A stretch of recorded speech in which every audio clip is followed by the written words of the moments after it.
Acts of the Apostles, chapter 27. Now when it was determined that we, including Luke, would sail for Italy, they turned Paul and some other prisoners over to a centurion of the Augustan regiment, named Julius.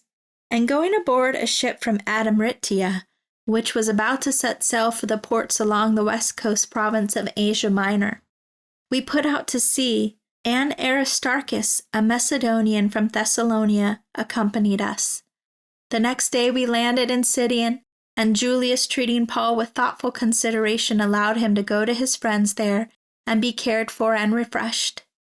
From there we put out to sea and sailed to the leeward sheltered side of Cyprus for protection from weather, because the winds were against us. When we had sailed across the sea along the coast of Cilicia and Pamphylia, we landed at Myra and Lycia on the south coast of Asia Minor. There the centurion Julius found an Alexandrian ship, a grain ship of Roman fleet, sailing for Italy, and he put us aboard it, and arrived with difficulty off of Cnidus. Then, because the wind did not allow us to go farther, we sailed under the leeward sheltered side of Crete, off Salmone, and hugging the shore with difficulty, we came to a place called Fair Havens, near the city of Lasea, on the south side of Crete. Now much time had been lost, and navigation was dangerous, because even the time for the fast day of atonement was already over. So Paul began to strongly warn them, saying, "Men, I sense, after careful thought and observation, that this voyage will certainly be a disaster, and with great loss, not only of cargo and the ship, but also of our lives." However, the centurion, Julius, ranking officer on board, was persuaded by the pilot rather than by what Paul said. Because the harbor was not well situated for wintering, the majority of the sailors decided to put to sea from there, hoping somehow to reach Phoenix, a harbor of Crete, facing southwest and northwest, and spend the winter there. So when the south wind blew softly, thinking that they had obtained their goal, they weighed anchor and sailed for Crete, hugging the coast. But soon afterward a violent wind called Eurocaro, a northeastern, a tempest windstorm like a typhoon, came rushing down from the island. And when the ship was caught in it and could not heed against the wind to gain stability, we gave up, letting her adrift, and were driven along. We ran under the shelter of a small island 25 miles south of Crete called Claudia, and with great difficulty we were able to get the ship's skiff on deck and secure it. After hoisting the skiff on board, they used support lines for frapping to undergird and brace the ship's hull, and fearing that they might run aground on the shallows of Syrtis off the north coast of Africa, they let down the sea anchor and lowered the sails, and were driven along backwards with the bow into the wind. On the next day, as they were being violently tossed about by the storm and taking on water, they began to jettison the cargo. On the third day, they threw the ship's tackle, spare lines, blocks, miscellaneous equipment overboard with their own hands to further reduce the weight. Since neither sun nor stars appeared for many days, and no small storm kept raging about us, from then on all hope of our being saved was growing worse and worse, gradually abandoned.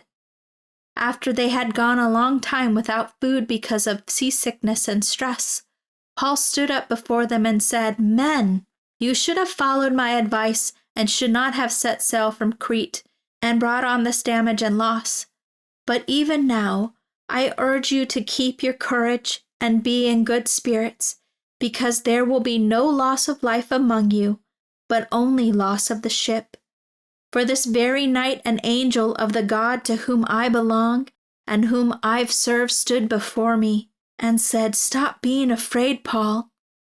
You must stand before Caesar, and behold, God has given you the lives of all those who are sailing with you. So keep up your courage, men. For I believe God and have complete confidence in him that it will turn out exactly as I have been told. But we must run the ship aground on some island.' The 14th night had come, and we were drifting and being driven out by the Adriatic Sea. That when about midnight the sailors began to suspect that they were approaching some land.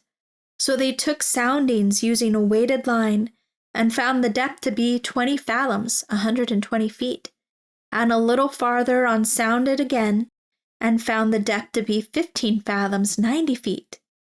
Then, fearing that we might run aground somewhere on the rocks, they dropped 4 anchors from the stern to slow the ship, and kept wishing for daybreak to come. But as the sailors were trying to escape secretly from the ship, and had let down the skiff to the sea, pretending that they were only going to lay out anchors from the bow, Paul said to the centurion and the soldiers, "Unless these men remain on the ship, you cannot be saved." Then the soldiers cut away the ropes that held the skiff and let it fall and drift away. While they waited for day to dawn, Paul encouraged them all and told them to have some food, saying, "This is the 14th day that you have been constantly on watch and going without food, having eaten nothing.